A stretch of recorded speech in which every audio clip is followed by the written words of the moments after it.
Okay, this is a video from the book, The Best Christian Art by me, Pete Rogers. In this chapter, we're going to be talking about a couple paintings of scientists and a little bit about what goes into science. So the first painting is of Copernicus by Jan Matejko, the Polish artist from 1872. And Copernicus, of course, figured out that in the center of the world was the sun and not the earth, and that was a big, Copernican inversion moment. And there's a lot of times where something big like that happens. And I like that phrase, Copernican inversion. Okay, and he was a priest. He was a Catholic priest. Okay. And one of the points I'm going to make here is science really comes from the Catholic Church. Now, people might scoff at that, but they haven't studied it. I've studied it. When you study science, you will see it comes from the Catholic Church. And I'm also going to say, and I've said it before, unless you're grounded in that biblical worldview that man is created in the image of God and therefore part divine, and therefore we must place him above all other things in terms of do right by him, tell the truth, just like God created us and we're in his image, we can therefore be creators. All of that leads to honesty and good science. What I see happening in the modern healthcare system and in the modern world in general is endless lying, because it's much more profitable to rip off the pros than it is to tell them the truth and produce real legitimate information for them. So what I'm saying is you need something that holds the scientists, the journals, and everyone involved to being honest.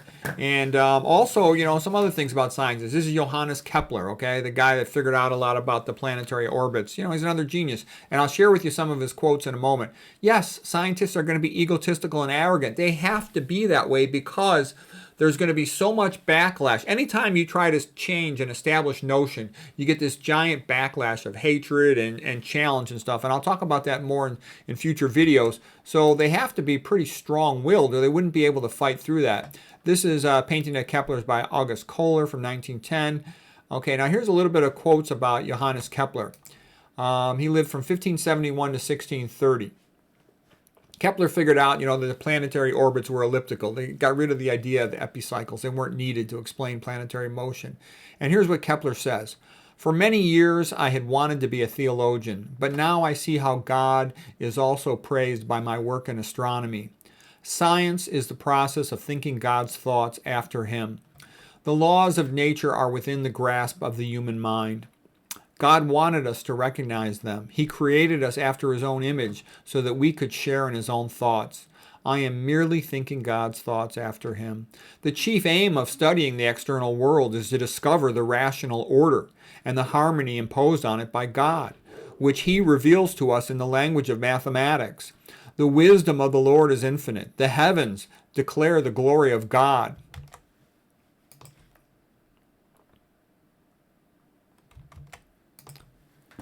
It does not matter if my book finds its reader in 100 or even 1,000 years. Has not God himself waited 6,000 years for a human mind to be capable of gazing on his celestial spheres with understanding? Johannes Kepler, okay, written in about 1600, The Harmony of the World. Okay, so what I'm trying to say is that is typical of how the great scientists write. And, people will scoff at religion, but guess what? The smartest people that ever lived are religious, okay?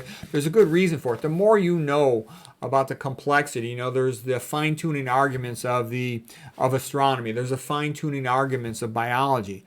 When you really study the human brain, the human immune system, the clotting system, the individual cell, all its parts and how they work together and function, where did all this knowledge and information come from, okay?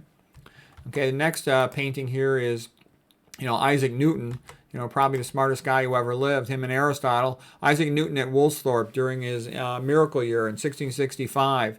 He spent more time, reading the Bible and writing Bible commentary than he did doing science. In 1665, because of the plague in England at that time, he left Oxford and he went at the family cottage and he just worked on his own. And you'll hear other ones say this, like Nikola Tesla. The best ideas come from when a scientist is alone and they just think on a problem until they've run the problem by their mind in every possible direction, and they often come up with a new idea that solves the mystery. Okay, so you see the apple, falling to the earth, reminding him of gravity, of course. Okay, and then there's a couple of quotes here by Newton. He said, "He who thinks half-heartedly will not believe in God. But he who really thinks, has to believe in God. I have a fundamental belief in the Bible as the Word of God, written by those who are inspired. I study the Bible daily. All of my discoveries have been made in answer to prayer. Atheism is so senseless. When I look at the solar system, I see the Earth at just the right distance from the Sun to receive the proper amounts of heat and light. That did not happen by chance. Okay, Isaac Newton, he lived from 1642 to 1727. That's typical of the stuff you read when you study the great scientists. Okay, now here is Michael Faraday, another genius. This painting by Thomas Phillips in 1842. And he was born poor. He got a job in a bookshop, and he read lots of books while he was working in the bookshop. He self-educated himself and became a great scientist pioneer in electricity and in chemistry. And I've read several books on the history of science and where it all comes from. And what I'm trying to say is, when you got guys like this that are real religious, devoted to trying to understand God's work, you get great science and breakthrough discoveries. In the modern world, what happens is a scientist, they have to beg for money. And when they beg for money, who are they going to go begging to? A big corporation. What does the corporation say? It says, sell our product. So that's why most of the science in the modern world is fake. It's just trying to sell a product. And the big companies, they're smart. You know, they buy the journals, they buy the scientists, they only publish things that praise their product.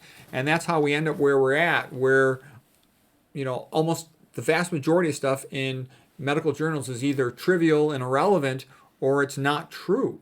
So I said it before, I'll say it again, unless we go back to a Bible-based worldview, we're just going to continue to spiral down into this corporate control, this centralization of everything, and this pushing down of the pearls into slavery. So hopefully it's not going to go there. Hopefully we'll still preserve some of these highlights of mankind and culture and civilization, but it's good that people are aware of what's going on.